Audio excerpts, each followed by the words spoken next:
Gue minasan, welcome back again with Mr. K di sini. Review One Piece chapter terbaru akhirnya tiba lagi. Jadi, without continuing long again, it's time to react new chapter, okay? Let's go.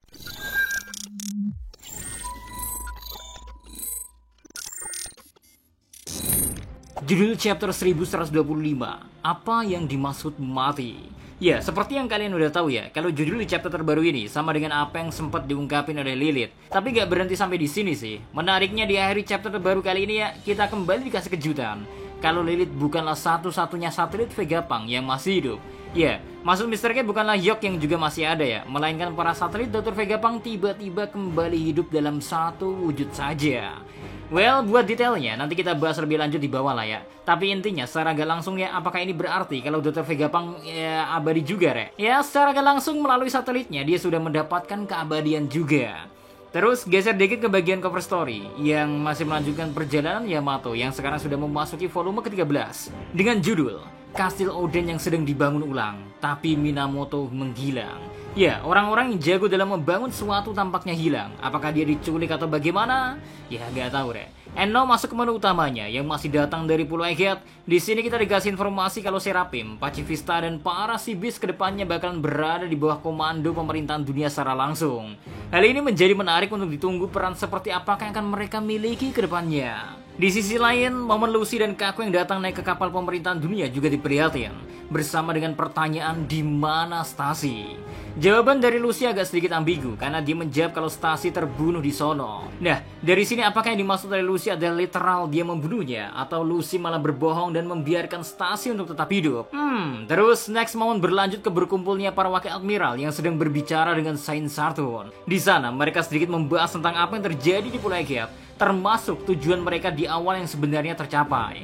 Karena mereka memiliki York, Pangricot, dan Power Station juga. Akan tetapi ada sebuah kegagalan besar yang diungkap oleh Saturn, di mana mereka membiarkan Dr. Vegapunk untuk menyiarkan sesuatu yang tak seharusnya didengar oleh seluruh dunia. Terus kesampingan hal itu dulu ya, yang menarik sebenarnya adalah pada terungkapnya momen saat Saint Saturn menyuruh para peneliti pada 200 tahun yang lalu untuk mulai meneliti Emmet.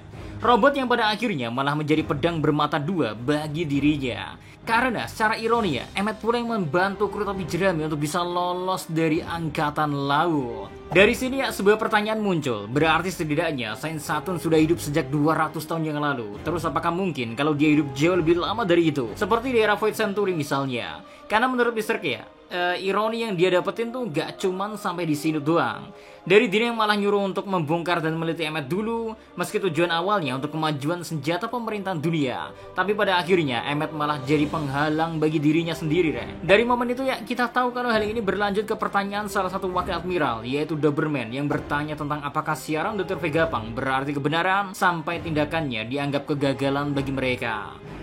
Bukannya mendapat jawabannya, Doberman malah terlihat terluka di dahinya seperti serangan yang pernah dilakuin oleh Saturn sebelumnya. Lalu pindah dikit ke Yok yang tidak sudah terbangun dan dia menyadari kalau dia benar-benar dipermainkan oleh para satelit Vegapunk lain.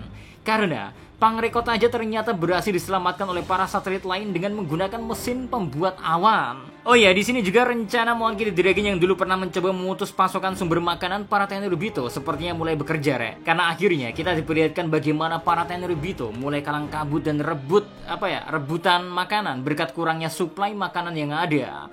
Apakah hal ini akan segera memicu keributan bahkan di dunia atas? Terus lanjut momen berpindah ke topik yang paling panas saat ini, yaitu momen saat Saint Garling datang dengan sangat percaya diri ke ruangan para tetua Gorose lain, sekaligus mendeklarasikan dirinya kalau dialah sekarang orang menjabat posisi sebagai Defense Science Warrior of God. Hal ini menjadi sangat menarik ya. Pasalnya beberapa pertanyaan jelas ada di pikiran kita semua. Bayangin, apakah pengangkatan Gorose sudah menjadi hal yang normal? Atau ini semua baru pertama kali terjadi? Cuman kayaknya agak berat rasanya kalau momen pergantian Gorose ini menjadi yang pertama kali. Bayangin Rek, di momen kedatangan Garling, dia cukup bilang kalau dia sudah diberikan perintah. Dan semua orang hanya terkejut aja mendengar hal itu. Yang berarti ya momen seperti ini sempat terjadi sebelumnya. So, mungkinkah Gorose sudah beberapa kali berganti? Dan apakah orang-orang yang berada di Holy Neck merupakan orang-orang menjadi kandidat dari pergantian para Gorosei atau bagaimana? Kalian masih ingat kan tentang ironi Mr. K sebutin sebelumnya? Kalau kita itu dikasih lihat lebih jauh ya, Saint Saturn tuh udah ada diperlihatkan sejak God Valley. Nah, gimana kalau sebenarnya Saint Saturn adalah mentor dari Garling sebelumnya?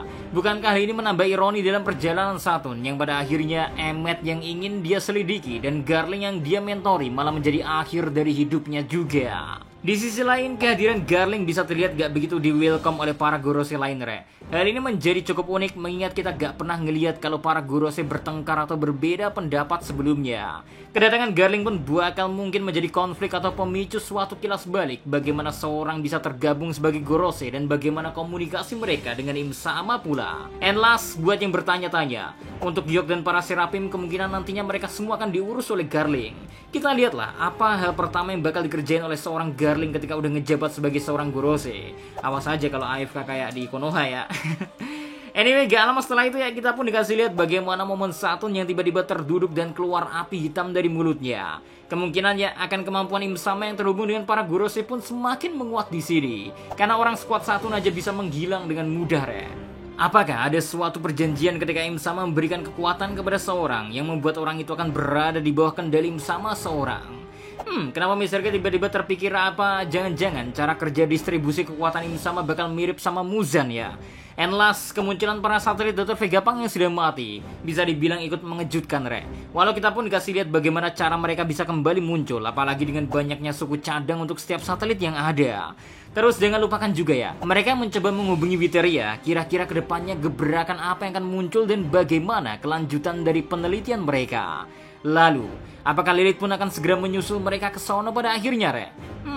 Puncaknya, chapter 1125 ditutup sama omongan seorang Monkey the Dragon yang berkata, kalau mereka segera harus bertindak, karena kalau tidak, apa yang diungkap oleh Dr. Vegapunk pun gak akan bermanfaat secara semua orang akan bergerak sesuka hati mereka sendiri. Dan malah pada akhirnya, Chaos lah yang akan tercipta. Wow. Re, meski sudah masuk ke epilog dari Arc Bull-Egghead, kita masih aja tetap dikasih beberapa kejutan lain yang membuat kita semakin penasaran akan apa yang terjadi ke depannya, terutama di bagian kekuatan Im Sama yang terkonek dengan satu diri. Sampai satu menjadi tulang berulang loh ya. Kayaknya Misternya bakal buat 3N-nya. Jadi, sekian dulu terkait reaction kali ini. So, see you again next time. Adios, stay safe everyone. Salam Animedia.